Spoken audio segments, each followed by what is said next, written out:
Sahabat dan saudaraku, mari menggunakan waktu mempelajari firman Tuhan hari ini. Senin 4 November, judulnya Pemahaman Baru tentang Mesias. Kita mulai dengan doa singkat yang didasarkan dari Kisah Para Rasul 5 ayat 31. Dialah yang telah ditinggikan oleh Allah sendiri dengan tangan kanannya menjadi pemimpin dan juru selamat. Amin.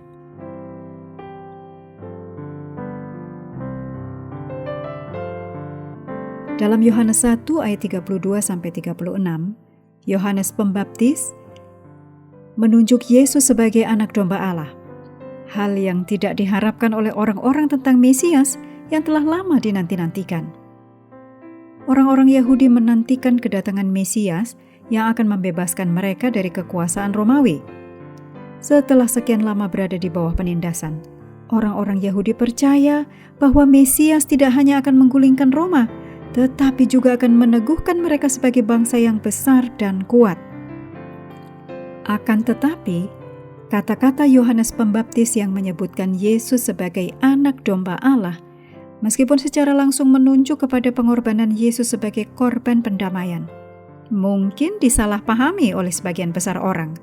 Kemungkinan mereka tidak memahami apa yang Yohanes Pembaptis bicarakan.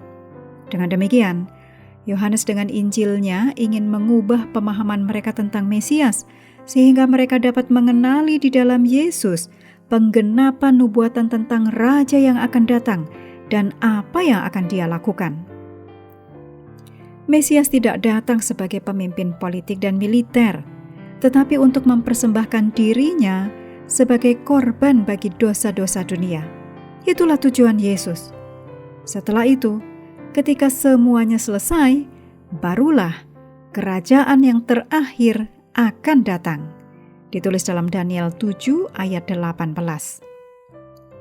Berikut ini kutipan dari Ellen G. White, Alpha dan Omega, jilid 5, halaman 136. Ketika Yesus dibaptiskan, Yohanes menunjuk kepadanya sebagai anak domba Allah. Sebuah terang yang baru dipancarkan atas pekerjaan Mesias. Pikiran Nabi itu tertuju kepada perkataan Nabi Yesaya, seperti anak domba yang dibawa ke pembantaian. Yesaya 53 ayat 7. Yohanes Pembaptis berkata dalam Yohanes 1 ayat 31, "Dan aku sendiri pun mula-mula tidak mengenalnya." Jadi, bagaimana Yohanes Pembaptis bisa mengenal Yesus sebagai Mesias?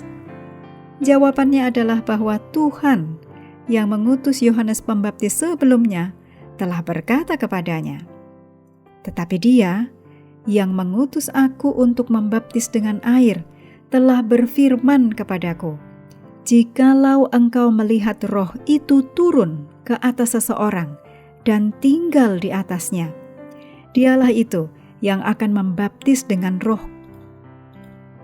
Nah, aku telah melihatnya dan memberi kesaksian, Ia inilah anak Allah." Yohanes 1 ayat 33 dan 34. Dengan kata lain, Allah menyatakan kepada Yohanes Pembaptis bahwa Yesus adalah Mesias.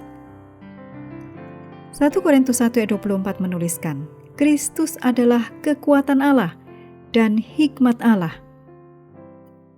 Pengetahuan bahwa Yesus adalah Kristus berasal dari Allah sendiri melalui kuasa Roh Kudus. Tema ini sering muncul dalam Injil Yohanes. Keselamatan tidak datang dari filsafat duniawi, ilmu pengetahuan, atau pendidikan tinggi. Keselamatan hanya datang dari Allah kepada hati yang berserah dalam iman dan ketaatan kepada Yesus. Kita dapat mengetahui kebenaran tentang Yesus sebagai korban pendamaian kita jika kebenaran itu dinyatakan kepada kita. Sehingga mengenal kitab suci dan apa yang diajarkannya tentang Yesus begitu penting.